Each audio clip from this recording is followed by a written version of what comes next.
Ata vatan Doğu Türkistan'dan, ana vatan Türkiye'ye selam olsun.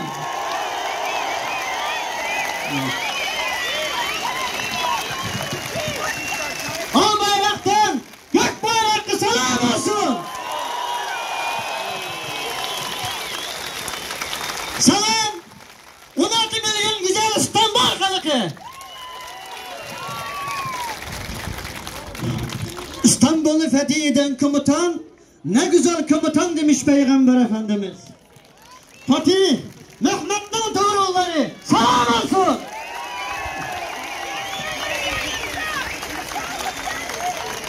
İstanbul Fatih Sultan Mehmet'ten tüm İstanbul halkıya, tüm Türkiye'ye emanettir. Türkiye Cumhuriyetimiz Gazi Mustafa Kemal Atatürk'ün tüm Türk dünyası emanettir. Tüm İslam alemi, tüm ümmeti Muhammed, Abdülhamid Han başta olmak üzere tüm Osmanlı devleti liderleri, Selçuklu'ydun, Karkallı'ydun, tüm ümmeti Muhammed emanettir.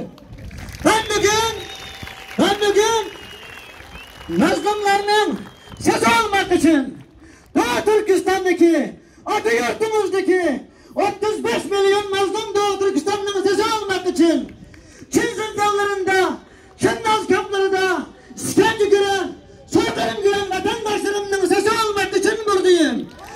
Doğu Türkistan için var mısınız? Doğu Türkistan için var mısınız? 1933 yılında Doğu Türkistan İslam Cumhuriyeti'ni ilk kabul eden kim idi bilir misiniz? Gazi Mustafa Kemal Atatürk'ydi.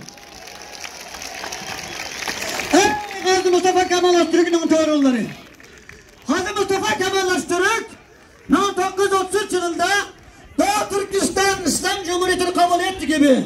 Bugün Atatürk'ümüz Doğu Türkistan'ı kabul eder misiniz? Doğu Türkistan'dan yandı mısınız? Kahrolsun Doğu Türkistan, kahrolsun zalim Çin der misiniz? Allah cümlemizden razı olsun. Ben buraya gelirken aşı konusunda konuşmalar oldu. Bu konuda kısa konuşmak istiyorum. Önceden bilgim yoktu. Davet edenlerden Allah razı olsun. Zalim Çin bu Çin yöresini tüm dünyaya yaydılar.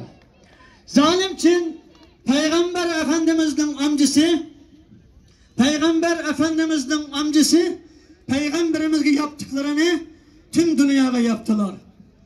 Ebu Cehil Peygamber Efendimiz'e davet ettiler yemek için. Dedi ki Peygamber Efendimiz davet olduğu için gitmek lazım. Çünkü Peygamberimiz kendisi öğretti ümmeti Muhammed'e. Amcası için gitti davet için. Peygamber Efendimiz'e davet etti. Giriş kapının önünde kuyu kazdılar.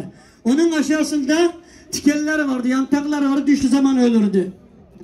Peygamber Efendimiz kapının ayağını alırken Allah'tan bir vahiy geldi, Peygamber Efendimiz arkaya döndüler. Ebu Cehil dedi ki, ya Muhammed ben seni yemek için davet ettim, neden arkana döndün? Peygamberimiz konuşmadan arkasına döndü. Ebu Cehil kendisi geldi, kendisi Kur'an körekte kendisi düştüler. Şu yüzden bize bir atasözü var. Kim kimi kötülük yapsa kendisi yapar. Ebu Cehil bunu yaptılar. Bu atasözü oradan kaldılar. Ebu Cehil kendisi kazmış yolda öyle düştüler.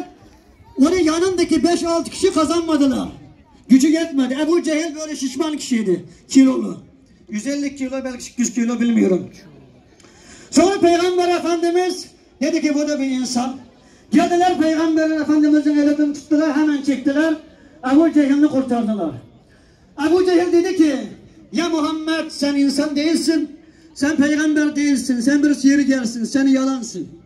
İyilik kötülük tam buradan kaldılar.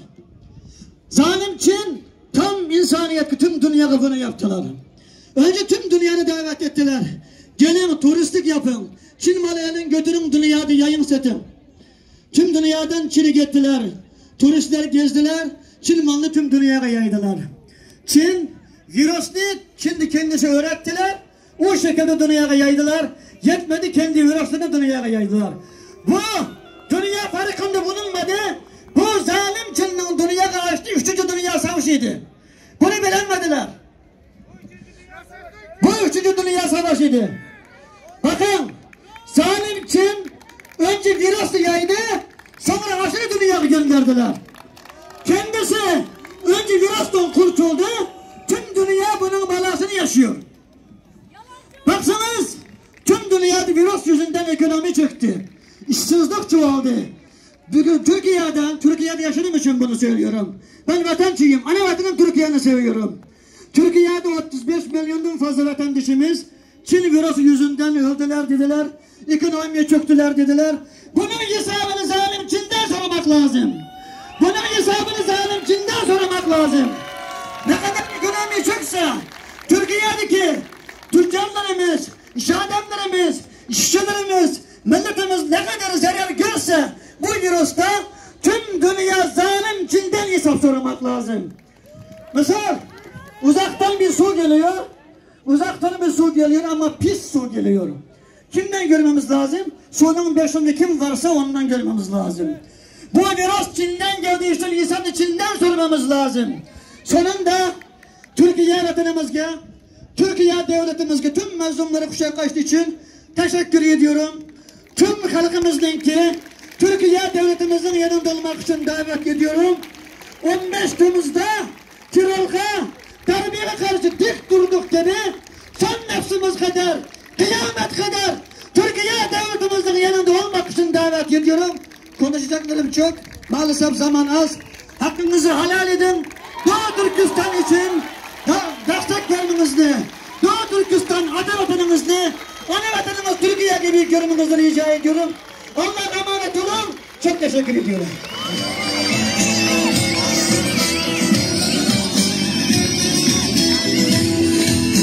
Efendim, Doğu Türkistan Cumhuriyeti Cumhurbaşkanı Hacı Abdülvali Burhan Osman'a çok teşekkür ederim.